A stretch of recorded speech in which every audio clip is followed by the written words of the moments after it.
ça continue à monter, tu te dis: «Mais c'est pas possible, quoi».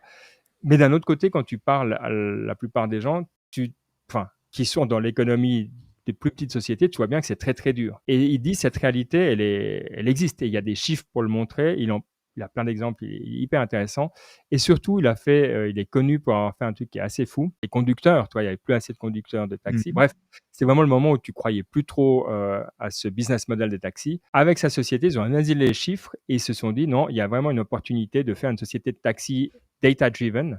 Donc ils l'ont fait, ils ont acheté ça beaucoup, beaucoup, beaucoup moins cher, il explique comment. Et puis finalement, voilà, il a créé une société de taxi qui maintenant est entrée ou va entrer en bourse. Euh, et l'approche qu'il a de faire ça, lui-même est devenu chauffeur de taxi pour comprendre, tu vois. Il dit, quand il y a les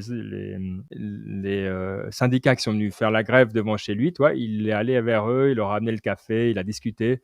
Et il dit, c'est la réussite dans mon domaine, c'est ça, quoi. C'est comprendre les autres, aller vers les autres. Bref, j'ai trouvé que c'était quelqu'un d'hyper intéressant dans un podcast que je connaissais pas qui s'appelle Invest Like the Best. Bon, je sais pas. Mais cet épisode-là, vraiment, ça faisait longtemps que j'avais pas entendu un épisode qui m'a fait réfléchir comme ça et que je trouvais aussi intéressant.